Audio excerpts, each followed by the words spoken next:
Good morning. Please rise for the Pledge of Allegiance.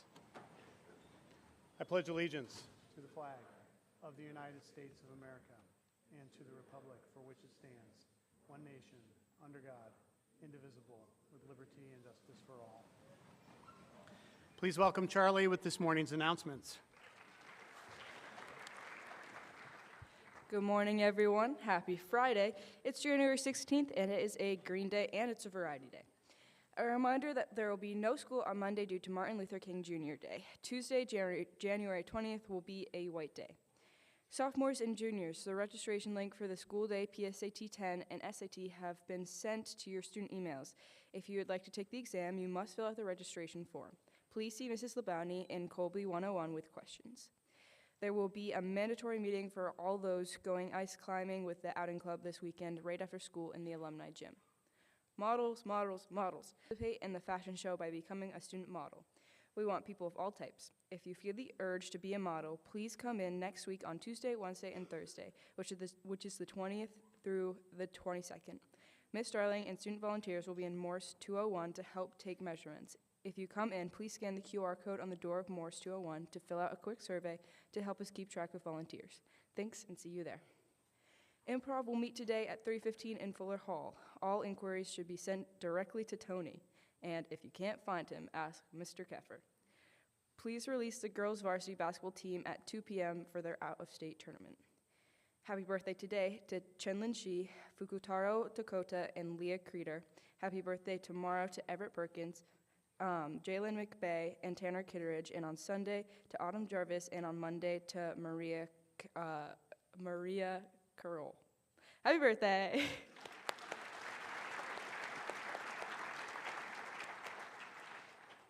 And for sports, we have wrestling at Essex at 3:30. Please release the team at 12:15. And Saturday, we have wrestling at Essex at 9:30. Boys hockey, home versus Hartford at 3. Bowling at Randolph at 12. Varsity girls basketball at Hoop Hall in Springfield, Massachusetts at 5. Blades hockey at BFA St. Albans at 5. And on Sunday, we have varsity girls basketball at Hoop Hall at Springfield, Massachusetts, cheer showcase in the alumni gym at 11:30, and Nordic Eastern Cup race, Quarry Road in Maine. All right, that's it. Have a great weekend. Thank you, Charlie. Last night, JV girls basketball beat Mount Mansfield 53-32. The game was another showing of great teamwork on and off the court. And the varsity girls team also defeated Mount Mansfield, handing them their first loss of the season. It was an overtime barn burner, 56-53. Brianna Bunnell had a career high with 20 points. Amelia Rossiter scored 12 for the team, and Brooke Bogle had 8 points. Let's give it up for girls basketball.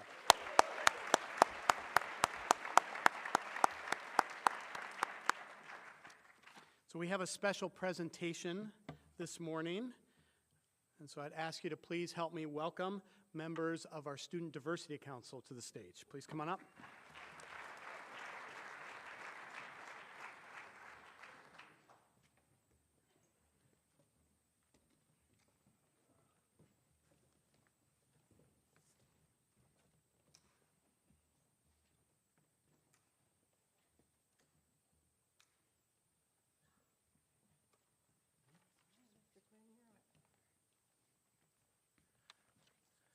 Good morning. On Monday, we'll be celebrating the holiday Martin Luther King Day. Martin Luther King was one of the hundreds of thousands of people during the civil rights movement of the 1950s and the 1960s who forced our country to live up to the ideals of its founding and the laws spelled out in our Constitution. And at the same time, the Reverend Dr. King was an absolutely singular figure in our history. In 1955, he was a few months into his first job out of college, a minister at a church in Montgomery, Alabama, when the Montgomery bus boycott broke out. He rose to that moment and helped to lead it to its successful conclusion that probably most of you learned about in middle school, and that set the course for the rest of his adult life.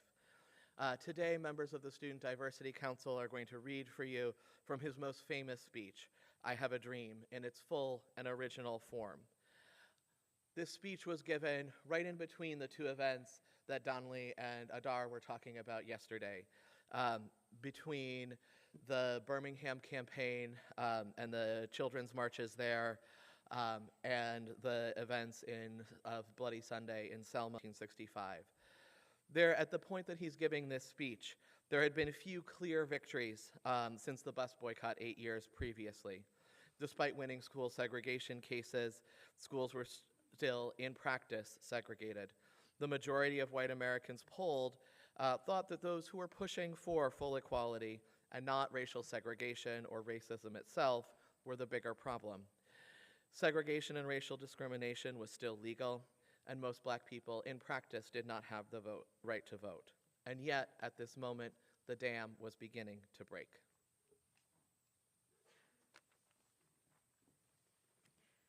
Five score years ago, a great American in whose symbolic shadows we stand today signed the Emancipation Proclamation. This monumentous decay came as a great beacon of light of hope to millions of Negro slaves who had been seared in flames of withering justice. It came as a joyous daybreak to the end-long night of their captivity. But 100 years later, the Negro still is not free. 100 years later, the life of the Negro is still sadly crippled by manacles of segregation and the chains of discrimination. 100 years later, the Negro lives on a lonely island of poverty in the midst of a vast ocean of material prosperity. 100 years later, the Negro is still languished in the corners of American society and finds him in exile of his own land. And we were come here today to dramatize the shameful condition. In a sense, we've come to our nation's capital to cash a check. When the architects of our republic wrote the magnificent words of the Constitution and the Declaration of Independence, they were signing a permissionary note to which every American was to fall heir. This note was a promise that all men, yes, black men, as well as white men, would be guaranteed the inalienable rights of life, liberty, and the pursuit of happiness. It is obvious today that America has defaulted on this promissory note insofar as their citizens of color are concerned. Instead of honoring this sacred obligation, America has given the Negro people a bad check, a check which has come back marked insufficient funds. But we refuse to believe that the Bank of Justice is bankrupt. We refuse to believe that there are insufficient funds in the great vaults of opportunity of this nation, and so we've come to cash this check, a check that will give us upon demand the riches of freedom and the security of justice. We have also come to this hallowed spot to remind America of the fierce urgency of now. This is no time to engage in the luxury of cooling off or to take the tranquilizing drug of gradualism. Now is the time to make real the promises of democracy. Now is the time to rise from the dark and desolate valley of segregation to the sunlit path of racial justice. Now is the time to lift our nation from the quicksands of racial injustice to the solid rock of brotherhood. Now is the time to make justice a reality for all of God's children. It would be fatal for the nation to overlook the urgency of the moment. This sweltering summer of the Negro's legitimate discontent will not pass until there is an invigorating autumn of freedom and equality. 1963 is not an end, but a beginning. Those who hoped that the Negro needed to blow off steam and will now be content will have a rude awakening if the nation returns to business as usual. There will be neither rest nor tranquility in America until the Negro is granted his citizenship rights. The whirlwinds of revolts will continue to shake the foundations of our nation until the bright day of justice emerges. But there is something that I must say to my people who stand in the warm thresholds which lead into the palace of justice. In the process of gaining our rightful place, we must not be guilty of wrongful deeds. Let us not seek to satisfy our thirst for freedom by drinking from the cup of bitterness and hatred. We must forever conduct our struggle on the high plane of dignity and discipline. We must not allow our creative protests to degenerate into physical violence. Again and again, we must rise to the majestic heights of militancy, which has engulfed the Negro community, must not lead us to distrust of all white people. For many of our white brothers, as evidenced by their presence here today, we have come to realize that their destiny is tied up with our destiny, and they have to come to realize that their freedom is inextricably bound to our freedom. We cannot walk alone. As we walk, we must make the pledge that we shall always march ahead. We cannot turn back.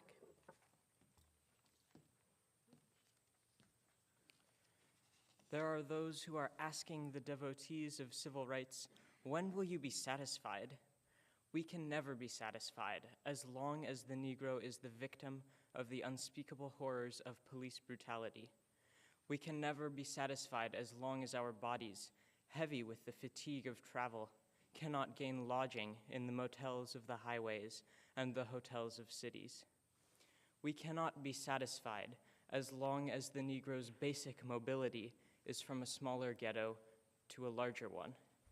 We can never be satisfied as long as our children are stripped of their selfhood and robbed of their dignity by signs stating, "For whites only." We cannot be satisfied as long as a Negro in Mississippi cannot vote and a Negro in New York believes he has nothing for which to vote. No, no, we are not satisfied, and we will not be satisfied until justice rolls down like waters and righteousness like a mighty stream.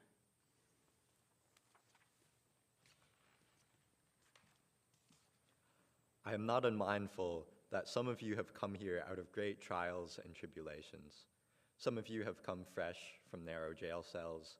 Some of you have come from areas where your quest for freedom left you battered by the storms of persecution and staggered by the winds of police brutality. You have been the veterans of creative suffering. Continue to work with the faith that unearned suffering is redemptive.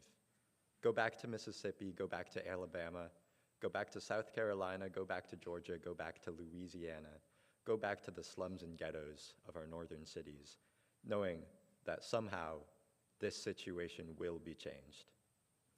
Let us not wallow in the valley of despair, I say to you today, my friends.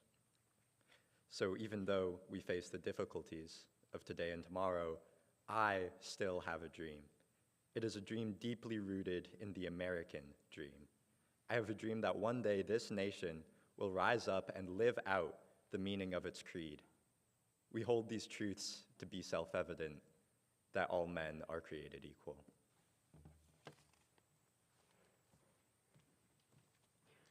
I have a dream that one day on the red hills of Georgia, the sons of former slaves and the sons of former slave owners will be able to sit down together at a table of brotherhood. I have a dream that one day, even the state of Mississippi, a state of sweltering with the heat of injustice, sweltering with the heat of oppression, will be transformed into an oasis of freedom and justice. I have a dream that my 4 little children will one day live in a nation where they are not being judged by the color of their skin, but by the context of their character. I have a dream today. I have a dream that one day down in Alabama, with its vicious races, with its governor having his lip dripping with words of interposition and nullification, one day, right down in Alabama, little black boys and black girls will be able to join hands with little white boys and white girls as sisters and brothers. I have a dream today.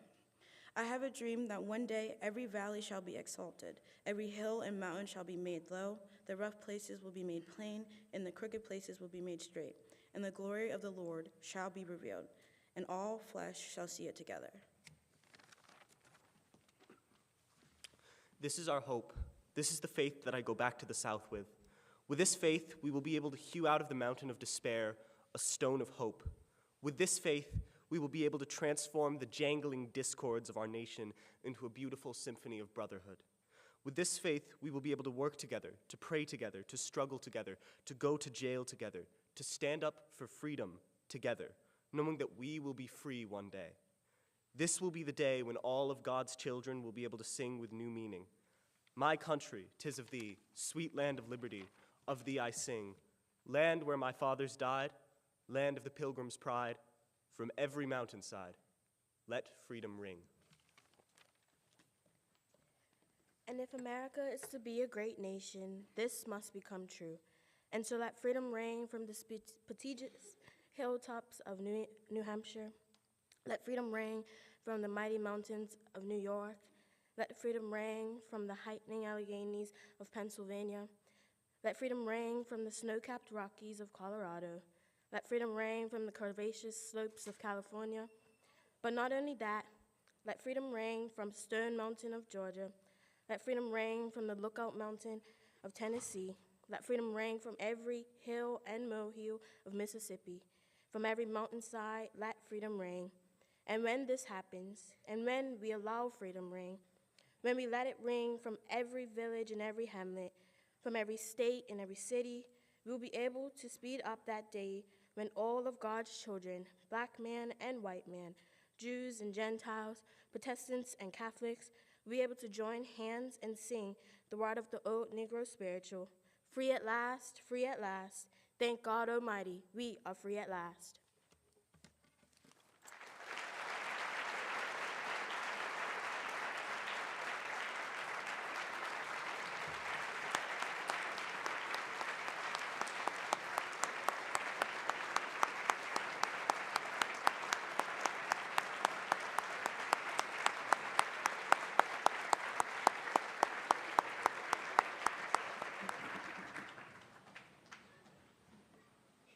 Thank you for bringing Dr. King's words to life with clarity, care, and respect.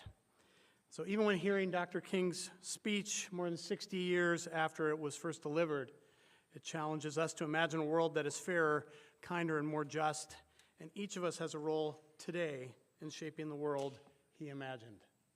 Have a good MLK holiday weekend, faculty.